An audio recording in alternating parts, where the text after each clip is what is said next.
इस वक्त एनसीएल मुख्यालय के सामने मौजूद हैं हम। सैकड़ों परीक्षार्थी यहां पर मौजूद हैं और परीक्षा में व्यापक गड़बड़ी का आरोप लगा रहे हैं। इनका कहना है कि एग्ज़ाम जो है निरस्त किया जाए क्योंकि इस एग्ज़ाम में बहुत व्यापक तरीके से गड़बड़ी हुआ है। एनसीएल मुख्यालय में कुछ छात्र जो है अंदर गए हुए हैं और यहाँ पर हम लोगों को अभी फ़िलहाल अंदर जाने से रोका गया है। छात्रों का क्या मांग है, क्या कुछ वो कहते हैं, पहले मैं ये जानने की कोशिश करूँगा। आप इस तस्वीर को शेयर करिएगा ताकि ज़्यादा से ज़्यादा छात्रों का जो आरोप है वो कहीं ना कहीं साफ हो सके कि क्या कुछ इनकी मांग है और ये क्या कुछ चाहते हैं, क्योंकि बहुत बाकायदा इन्होंने एक प्रमाण के तौर पर इन्होंने बताया कि व्यापक तौर पर गड़बड़ी हुई है। तो मैं इनके आरोप को पूछता हूं कि आखिर क्या कुछ ये चाहते हैं, क्या मामला है, क्या नाम है? सर अरुण कुमार है। ये आरोप है हमारा कि अभी मीडिया को अंदर नहीं दिया। मीडिया को दिक्कत क्या है? दिक्कत ये है कि इसमें जो धांधली हुई है उसकी जांच हो। जिस हिसाब का पेपर था वो पेपर ऐसा था कि इतना लेंदी पेपर था और इतना कम टाइम में 98 क्वेश्चन अटेम्प्ट नहीं हो सकते थे और 98 क्वेश्चन लोगों के नंबर आए, वो एक नहीं 3 लोगों के नंबर आए हैं। एक लड़के का एनसीएल ने जैसा कि जारी किया स्कोर कार्ड, उसके अनुसार 97 मार्क्स थे। जब मेरिट लिस्ट बनी उसके 98 मार्क्स कैसे आ गए, 1 मार्क्स कैसे बढ़ गया? पढ़ा लिखा होगा, ऐसे कैसे आ सकता है? हम भी पीपीएससी प्री क्वालिफाई बैठे हैं यहाँ पे, एक बार नहीं दूसरी बार दे रहे हैं। हम भी इतना पढ़े हैं, किसी भी पेपर का कट ऑफ इस तरह का इस हिसाब का पेपर आंसर वो मतलब स्कोर कार्ड ना ही आता है ना ही मेरिट बनती है। मेरिट एक कर्व के अनुसार बनती है, ऐसा पॉसिबल ही नहीं है कि किसी लड़के के 98 मार्क्स आ जाएं। इनके 97 क्वेश्चन सही थे, एटलीस्ट 98 क्वेश्चन सही भी नहीं थे, फिर भी 98 मार्क्स आए। इसमें साफ साफ दिख रहा है कि इसमें बहुत बड़े पैमाने पे धांधली हुई है। कई लोगों के रिकॉर्डिंग वायरल, 100% मार्क्स आए हैं। बिल्कुल हाँ, सवाल उठा रहे हैं कि 100% मार्क्स कैसे आ सकते हैं? दुनिया में इतने सारे एग्जाम होते हैं, जो यहाँ पे ऑफिसर गण हैं सामने हैं, वो भी एग्जाम देके ही आए होंगे, उनको भी पता होगा कि किस हिसाब से पेपर होता है, कैसे पेपर होता है और मार्किंग कैसे होती है, मेरिट लिस्ट कैसे तैयार होती है, जो कि सारे सामने है। पूरा हम लोगों ने बाकायदे मसौदा तैयार किया है कि हमारी मांगे क्या क्या है। हमारी मांगे ये है कि जो भी 80 प्लस वाले मार्क्स हैं, लड़के हैं, उनकी जाँच हो, एक कमेटी बनाई जाए इनके द्वारा और उसकी व्यवस्थित जाँच हो, जिससे जो भी उनका हो सच बाहर निकले। एक आध दो लड़कों की रिकॉर्डिंग तक वायरल हुई है, उन्होंने 20 लाख रुपए देने की बात की है और यहीं के कुछ ऑफिसर के भी लिप्त होने की आशंका जताई जा रही है, जैसा कि दिख रहा है सबको। और हमारी मांग यह है कि और क्या चाहते हैं आप लोग, क्या चाहते हैं? सर एग्जाम रीकंडक्ट होना चाहिए, दोबारा होना चाहिए। एग्जाम ऑनलाइन सिंगरौली में सभी का होना चाहिए। जितने भी हमारा ये कहना, हमारा किसी भी राज्य का मकसद नहीं है, लेकिन एक हरियाणा के 160 लड़कों का सिलेक्शन एक ही राज्य से नहीं हो सकता सर। हरियाणा के 160 लोगों का सिलेक्शन एकदम, और 4 भाई हैं, 4 में से 3 भाई का हुआ है नंबर। सर हमारा नंबर तो 68 से एक नंबर नहीं बढ़ा, उनका 45 से 81 हो गया मेरिट दिन, और 97 से 98 हो गया। ये कैसे? ये भी मतलब कि एनसीएल का बोलेगा हमारा कोई गलती नहीं है, तो गड़बड़ी हुई। जी सर, पूरी गड़बड़ी हुई है। हम लोग ये चाहते हैं सर कि हम लोग की 2 ही डिमांड है। एक तो जिसका 80 प्लस है उसका वेरीफाई किया जाए अच्छी तरह से, ठीक है, एक अच्छी सी कमेटी बैठा करके उसमें सिक्योर तरीके से उनका मतलब वेरीफाई हो कि वो कैसे लाए हैं। क्या लिखे आप इसमें? एनसीएल, हाँ जी सर, यही सर, HMM एग्ज़ाम जो निरस्त करे और जो भी 90 प्लस लाए सर उनका जाँच हो प्रॉपर तरीके से। और हम लोग सर चाहते हैं कि इस बार तो जो हुआ होगा तो होगा ही सर। अधिकारी क्या? हम लोग सर अधिकारी से भी हमारी बात नहीं हुई है सर। हम लोग जो चाहते हैं, प्रशासन ने बात की, गलत? जी सर, हम लोग बात क्या हुआ सर? उन्होंने तो यही बोला कि उन्होंने आश्वासन दिया कि हम बात करेंगे CMD साहब से, फिर उसके बाद फिर आप लोगों को रिपोर्ट किया जाएगा। विधायक से बात की? जी सर, विधायक से बात। हाँ सर, हमने कलेक्टर से ज्ञापन दिया था 27 को, जिसमें उन्होंने मेंशन किया था कि वो फॉरवर्ड कर रहे हैं CMD सर को, और वहाँ पे ये बोले हैं कि जो भी कार्रवाई हो सके हमारे द्वारा हम करेंगे। और यहाँ पे पता चला है कि अभी तक उनको वो फॉरवर्ड नहीं किया गया है और गेट पे हमें अंदर नहीं जाने दिया गया था। अभी हमारे गेट पर तो हम लोग को भी रोका गया है। आप बताइए क्या कुछ? सर हम लोग चाहते हैं कि CBI जाँच हो और दूसरा यह है कि पेपर रिकंडक्ट हो। जो दोबारा एग्जाम? जी सर, जो भी 80 प्लस हैं उनको, जैसे बिहार में टॉप किए थे उनको प्रॉपर बैठा कर फिर से उनका इंटरव्यू में पूछा गया था, उन्होंने फिर उनको पता चला उनको राष्ट्रपति के नाम तक नहीं पता था। इस तरह हम चाहते हैं कि जो टॉपर हैं यहाँ के, जो मतलब 80 प्लस हैं, उनको अलग से कमेटी बिठाया, उनसे पूछा जाए पूरा कि कितनी जानकारी है उनको। अगर नहीं हो तो पेपर को रिकंडक्ट कराया जाए फिर से, अब इस पेपर को कैंसिल करके।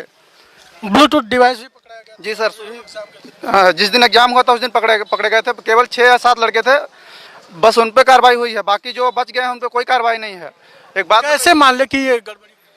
पेपर सर मैं 2-3 मतलब मैं पटवारी का पेपर दिया हूँ, पुलिस का पेपर दिया हूँ। पटवारी में मेरा नहीं हुआ, लेकिन 76 थे, मैं 2 बार पुलिस निकाला हुआ हूँ। अभी भी मैं CGL की तैयारी कर रहा हूँ।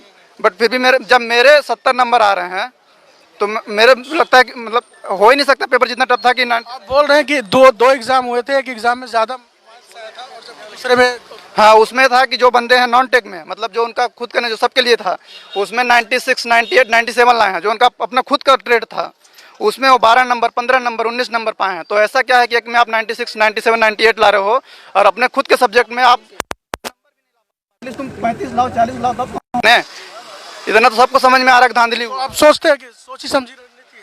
सर मेरा कहना ये है कि ये पहले तो एक इंडिपेंडेंट बॉडी होनी चाहिए जो कि इसकी जांच करे कि एक्चुअल में क्या है कि जो 80+ अगर नंबर पाए हैं वो सच में उस लायक है कि नहीं है। अगर ये लोग ये भी नहीं कर सकते हैं तो इस एग्ज़ाम को कैंसिल करना चाहिए, इसकी दोबारा से रिक्रूटमेंट होना चाहिए और फिर से ऑनलाइन एग्ज़ाम हो और एक कोई थर्ड पार्टी एजेंसी हो जस्ट लाइक TCS, वो फेयर एग्ज़ाम कराती है, अभी तक बड़े बड़े एग्ज़ाम कराती है इंडिया में और यही हमारी मांग है सर। ठीक है, अगर ये भी नहीं पूरी हुई तो फिर हम आगे इसके लिए देखेंगे कि आगे कोर्ट में क्या कर सकते हैं। कहाँ कहाँ एग्जाम हुए थे? मेरा बनारस में हुआ था। जिस सेंटर में मेरा था वहाँ पर भी 1-2 केस ऐसे सुनने में आए थे। एक तो वहाँ की फैकल्टी ऐसी थी कि जो बहुत ही ढिलाई दे रही थी, चेकअप के नाम पर बस ऊपर से छूना और फिर चले जाना, मतलब कोई कड़ाई वहाँ नहीं था। और दूसरी चीज़ कि जिन लोगों को मिला था क्वेश्चन पेपर, जिन लोगों को क्वेश्चन पेपर मिला था उन लोगों में से एक दो लोगों के पास ऐसे भी न्यूज़ आई है कि उनका जो पिनअप होता है वो सब खुला हुआ था, बस इसी तरह पैक करके दे दिया गया था। मतलब लग ही नहीं रहा था कि वो एकदम नया क्वेश्चन पेपर है। कहाँ से हैं आप? हम सिंगरौली से ही हैं। गड़बड़ है मानते हैं आप? जी बिल्कुल। अभी अंदर जिस हिसाब से क्वेश्चन पेपर सेट किया गया था उस हिसाब से अगर किसी का 98 नंबर आता है तो वो सोचने वाली बात है कि भाई 98 नंबर वो बंदा अगर उसमें ले आया है तो ये एक सोचने वाली बात है कि कितना टैलेंटेड होगा वो। तो फिर ये एनसेल में तो उसको भरना ही नहीं चाहिए, वो तो IAS क्लियर कर सकता था। तो इसकी जांच होनी चाहिए एक बार। और ये कलेक्टर के द्वारा निर्मित की गई कमेटी होनी चाहिए जो इसकी जांच करे पूरी तरह, और जो इतना हाईएस्ट नंबर लाया है उसको सामने बैठाकर उसका उसी से रिलेटेड कुछ क्वेश्चन या फिर दूसरा पेपर लेना चाहिए। उसमें वो 80 नंबर ही कम से कम लेके आया, 98 ना लाए, 80 लाए, 85 ही लाए कम से कम। तो एक फेयर जांच उसको बोल सकते हैं। ठीक है, तो फेयर जांच बोल सकते हैं। कोशिश करेंगे हम थोड़ी देर बाद कि NCL के अधिकारियों से बातचीत हो सके इस पूरे मामले में। NCL के अधिकारी क्या बोलते हैं, उनका क्या स्टेटमेंट होता है, ये जानने की कोशिश करेंगे। फिलहाल हमें अंदर जाने से अभी रोका। अंदर जाने देंगे आप लोग? अंदर जाने दोगे? मना किया गया है? आप लोग नहीं जाने दे रहे हैं? ठीक है, हाँ। अरे अधिकारियों से पूछना था यार भाई, बात तो नहीं हुई है, फोन बिजी बता रहे हैं उन लोग का।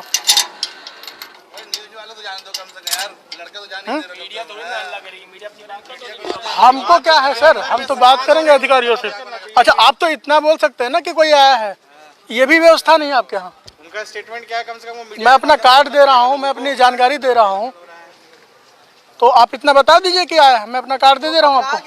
जो पकड़ा गया उनका तो पता चल रहा है कि उनका निरस्त है। जो नहीं पकड़ा है 98 ला रहे हैं, 97 ला रहे हैं, कोई मतलब नहीं है। और टेक्निकल में 15 में ला रहे हैं, टेक्निकल में नकल हो गया। नंबर लाना मामूली बात थोड़ी है। थोड़ा जाने दीजिए, बात करते हैं हम। बात हो रही है जब आप लोग प्रेस वाले आप लोग ऐसा बोलेंगे थोड़ा जाने तो वो जाने देंगे कभी? सारा कानून है, आप लोग लॉ एंड ऑर्डर बना रहे हैं।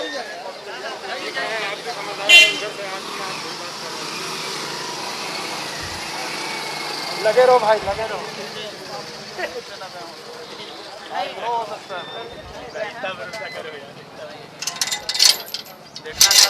दोनों का नाम ना अंदर गया।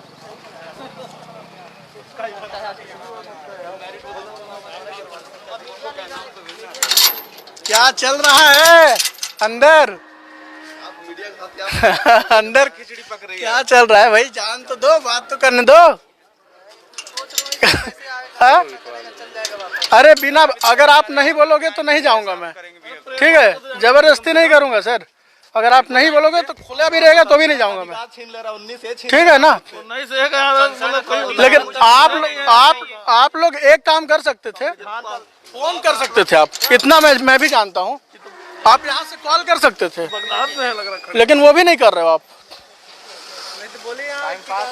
यहाँ से कॉल करिए ना, एक लोग कॉल करिए, बता दीजिए। अगर मना कर देंगे तो मैं वापस चला जाऊंगा। हाँ मना कर देंगे, वापस चला जाऊंगा। ठीक है, एक बार बात तो करिए। जब हम लोग को पता ही नहीं चलेगा फिर आए किस लिए यहाँ पर। हमारा कम्युनिकेशन मोड ये है, इनको आप जाने भाई सबसे बात करना पड़ता है, लेकिन वही है उनको चीज को प्रस्तुत करने का सामने क्या हो रहा है। साथी क्या है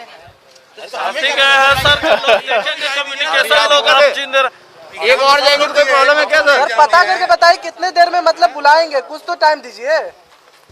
इन्हें जाने दीजिए सर, एकाक से और क्या होता है, जब 3 चलेगा तो इनको भी जाने दीजिए। डर है, डर उनको। काहे का लेटर चाहिए प्रेस सर? वालों को तो जाने दे, एक आदमी को, 2 लड़के गए हैं केवल इधर। हाँ, प्रेस वालों को जाने देते केवल, हमें जान दीजिए। सर मीडिया को तो जाने अरे देते। पीआरओ से मिल लूं मैं, क्या बोलते हैं वो, क्या दिक्कत हो रही है? हाँ ठीक है, मैं समझ रहा हूँ, यही लोग रुके, साइड हो जाओ।